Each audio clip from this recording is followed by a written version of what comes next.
Hey everybody, this is Taylor from Beard vs. Geek, and that's Gary from Trekkerprise. Hi. We are on our road trip right now. We are in sunny, well, used to be sunny. You should sit down right here then. Used to be sunny San Diego.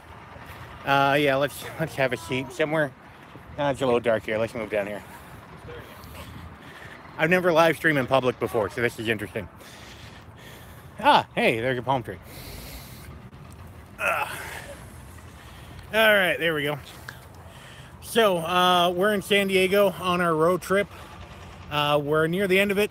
Tomorrow we're hitting up Tijuana for tacos and tequila.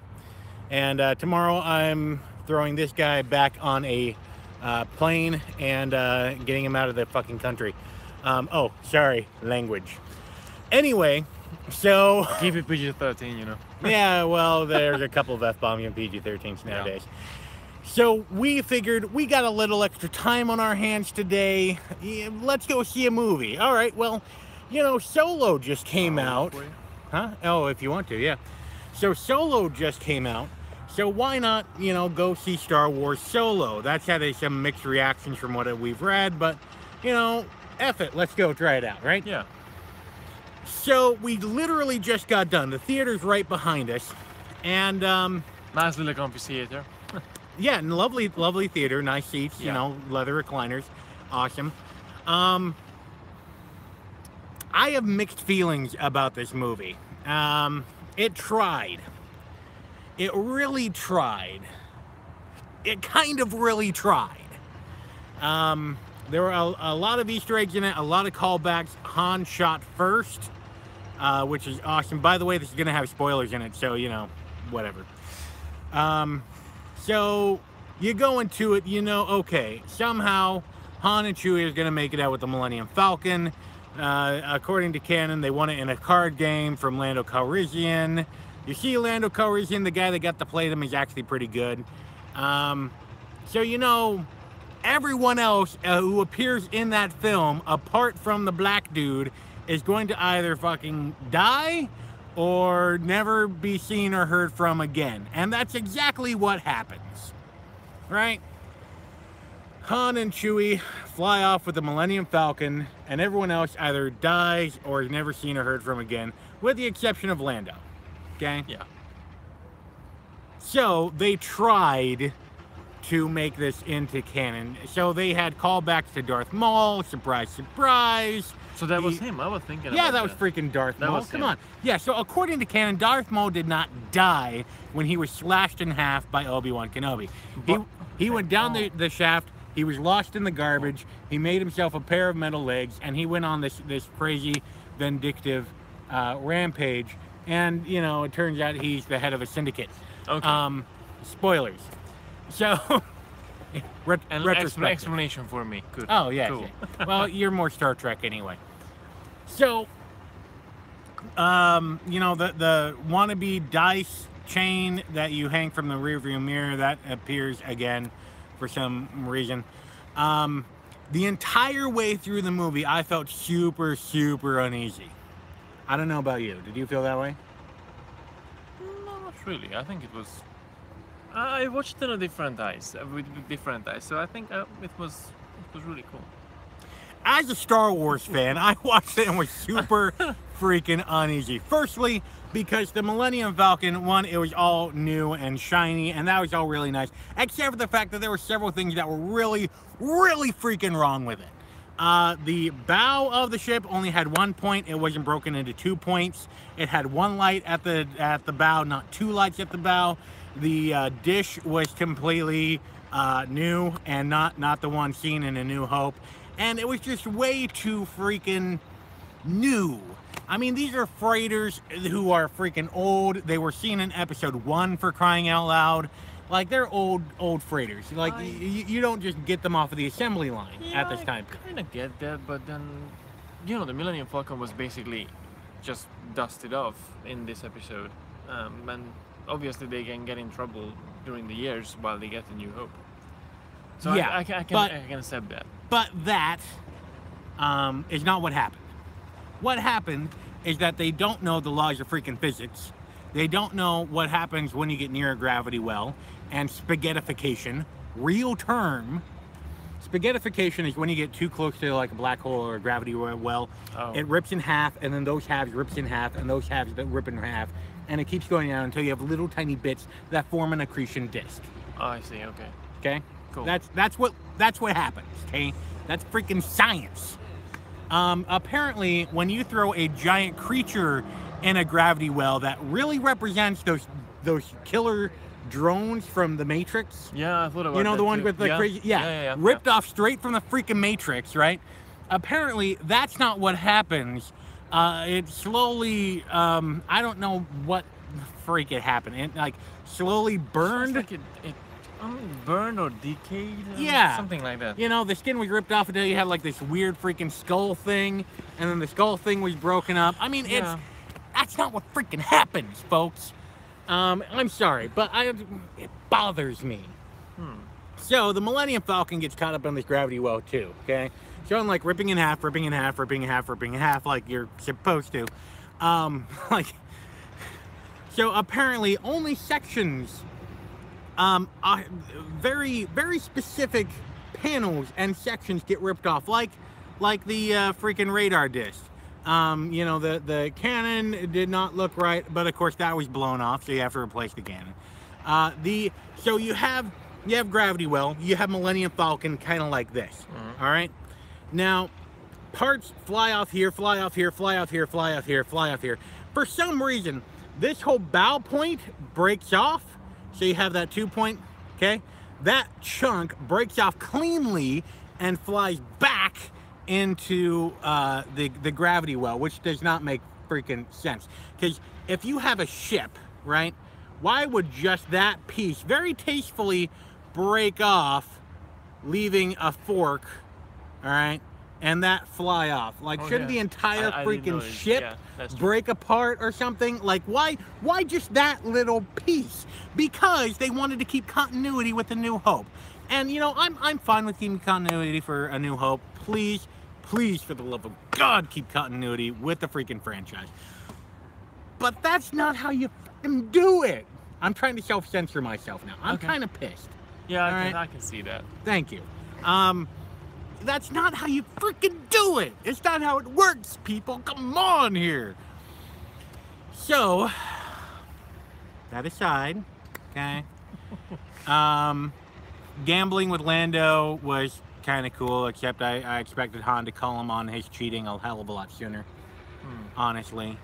Chewie ripping off arms was awesome. I'm glad to see Chewie ripping off arms, which goes, you know, to the connection of Han saying, yeah, he's seen Chewie rip off a person's arms.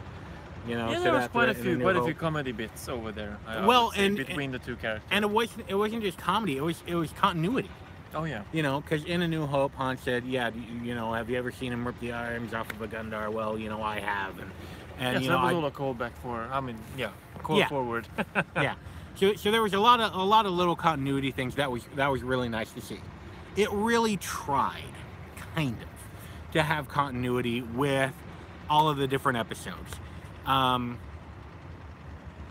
It set itself up for a sequel, which I do not like. It needed to be a one and done thing.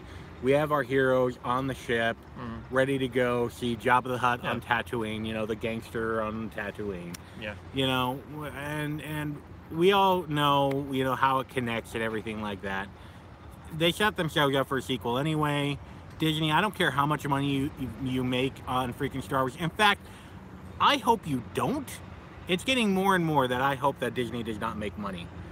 Because I've seen a decline in the quality of the Star Wars films ever since The Force Awakens came out. Force Awakens was pretty good, except for the fact that they did not develop Rey at all. Okay, the next one, The Last Jedi, was sucky. It had a whole bunch of bullshit things in there. Leia being Superman all of a sudden. Yeah, I remember discussing that. I didn't like the effect either, though. No! Freaking kill her. Really. Refilm the other scenes. You can totally write around that because she died in real life. You're going to have to CG it or come up with some stupid story thing because Carrie Fisher is now passed on, which is sad. Yeah. You know, but you had the opportunity for some great story development. You would have kept freaking Luke Skywalker for one more film. Yeah. Okay. And you had the chance to get rid of Leia. And in They real could have. life, you should have, Yeah. but they didn't. They could have. Yes, it would have cost money to go back there and do some rewriting and do some reshooting, but it would have been worth it. Yeah. You know, and then at the very end, in loving memory of Carrie Fisher, that would have been very tastefully done. Oh my God, they didn't do that. No, they did do that. They didn't do that. Anyway. You know, the funny, that's disgraceful in a way. I remember when Anton Yelchin passed away in 2016 for Star Trek Beyond. Even though it happened just like a month before the premiere, they did put a donation on there. So Well, and so so we're not going there. We're not going there. No. So this movie, I'm trying to keep this rambling rant short. I have really mixed feelings about this. I tried not to watch it opening weekend. And that brings me to why. So I did not want to watch it opening weekend because I believe that Catherine Kenney, the executive producer and, you know, the godmother of Star Wars now, is a freaking... She's trying to get way too much political shit in these movies. Oh. And really trying, you know, she's gone on record several times saying that there should be less men in Star Wars, there should be less, you know, white males in Star Wars, we don't need, you know, male writers, directors, whatever. You know, very, very pro-woman. And I'm all fine with being pro-woman, but not at the sake of anyone else. And you know, you're seeing that a lot more in the movies themselves. In this movie, there's one character that really pissed me off, and I literally flipped off the screen with both freaking hands when this character was doing its thing. I say it because it was not a she, it was not a he, it was a droid. Droids do not have gender.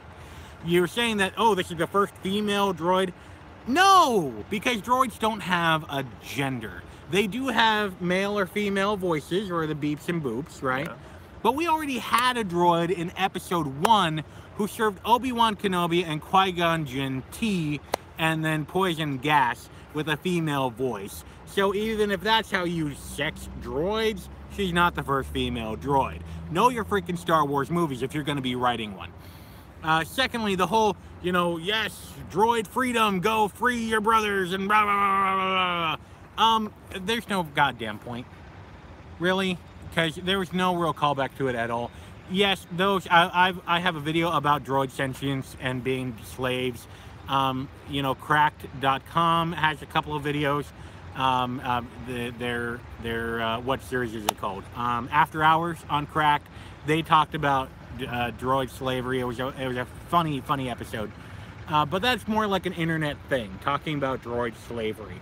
It's not really like, it did not need to be brought up at all. There was no goddamn point to it at all. Because even for the next 5 freaking movies after this, there's like nothing, not a freaking peep about droid slavery, droid rights, whatever you want to call it. All right, there's no goddamn point to it except to bring in political bullshit into Star Wars. That's my take on it. That's why I flipped off the screen, and that's why I think L337 or L33-37 should really have died a hell of a lot sooner in the film. I was really happy. I started to clap when that droid died, even though droids can't really die because they were never really alive. Well, you know, go watch my other video about that. Anyway, it's a confusing topic. So I literally started to clap, and I was really hoping that other people would be with me in that theater. I was actually glad when we went to get our tickets today, and the gal at the ticket booth said that there was 200 empty seats. Granted, it is what? It's Wednesday, right? Yeah, Wednesday night. It's Wednesday. It's one showing among a half a dozen different showings in one theater in San Diego. I was getting happy there was 200 empty seats, partly because that means I could get a good one. And that, you know... Have you got a good one? Yes, we did. and that, you know, the box office numbers will not be too favorably, which will hopefully be a nice message to Disney, and I have issues with them now owning Star Wars, and Catherine Kenney to cut out the fucking political bullshit out of Star Wars. Tell good stories, have good character developments. If you want to have a female protagonist, good, awesome, fantastic. I'm all in favor for it. But develop the freaking character. Sorry, that's a little rant about Rey, but you know. How did you like the movie? I won't yell at you, I swear. Okay, good. I yell at them, but I won't yell at you. You're right here. Honestly, I liked it. I had good fun watching it, but Okay. I have to state obviously I'm not a massive Star Wars fan. I watch the movies. Yes. I enjoy the movies. You're a casual Star Wars I'm a viewer. casual Star Wars viewer. Yes. I do enjoy it. I wasn't really happy at the actor choice. I have to say. Yeah, I was a bit it was like, hit no, and miss. I'm not gonna like this new Han Solo, but actually he was quite good. I really like the characters. I like the origin story behind the characters and how they got actually the Millennium Falcons, all those stories that you've seen in previous movies, and they just, you know, we have it in screen. It's a nice. I think it's a nice thing. I really liked, and I'm a big music buff. The music was very good. The music was really music good. was very good. Hands down for John Powell. He made a really good job with the music, and what I really liked is they didn't do the traditional Star Wars theme all along the movie. They had, like, you know, little snips and bits and pieces every now and then, but Han had its own theme, which That was written by John Williams.